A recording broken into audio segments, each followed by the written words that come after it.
E aí pessoal, tudo bem? Dando continuidade à sessão de contabilidade do 400, questão número 7. Se a depreciação é uma despesa não caixa, por que ela afeta a linha de caixa do balanço patrimonial? Eu estou regravando esse vídeo aqui porque o Tomás Edmundo percebeu que estava sem áudio, então essa planilha aqui está um pouco mais completa do que o exercício demanda, tem algumas linhas que a gente não vai usar, mas vai usar nos próprios exercícios que eu já tinha feito. Então vamos lá. Vamos supor, como o exercício frequentemente supõe, como o livro utiliza em diversos exemplos, que a gente tem uma depreciação de 10 aqui. Qual é o efeito dessa depreciação de menos 10 na demonstração de resultados? Ela vai fazer com que o nosso lucro líquido seja, na verdade, de menos 6, depois do efeito fiscal, né, que adiciona 4 aqui para que a empresa não deixe de pagar tanto imposto. Então, se adiciona 4 aqui do efeito fiscal, supondo, né, uma taxa de imposto de 40%. Isso faz com que o nosso lucro líquido seja menos 6.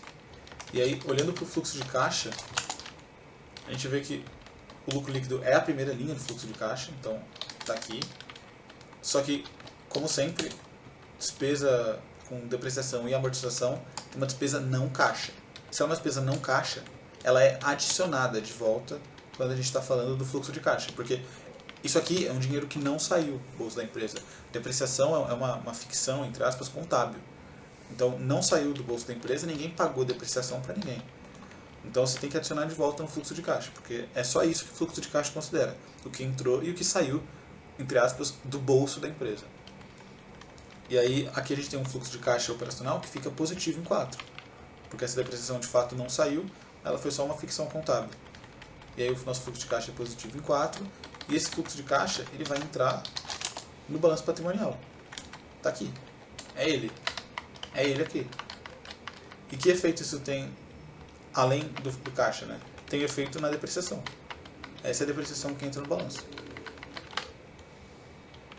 Então, essa despesa não caixa da depreciação está afetando diretamente a linha de caixa do balanço patrimonial. Olhando para o lado dos passivos, né, como que isso se reflete? Porque sempre tem um lançamento aqui e tem que ter um lançamento aqui. Como que isso está se refletindo? A gente vê aqui que nos nossos ativos a variação é de 6, e aqui nos passivos a mesma coisa. Faz com que, de fato, nosso balanço esteja... Nosso lançamento foi feito da maneira correta, né? O balanço está balançando, entre aspas.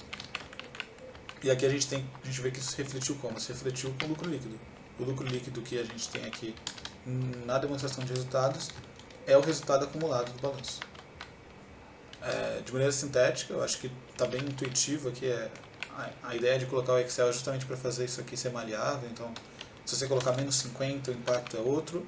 Mas você está vendo, né? Eu acho que o cerne aqui, o principal, se fosse para sintetizar, é fiscalmente a depreciação é relevante. Por isso que às vezes isso era mais comum antigamente, né? Mas comprar empresas que tenham, por exemplo, dívida ou que tenham prejuízo fiscal, porque isso acaba impactando o dinheiro que vai para o fisco.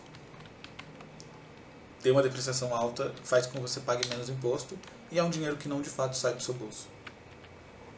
É isso, pessoal. Se for alguma dúvida, deixem nos comentários e muito obrigado pela atenção.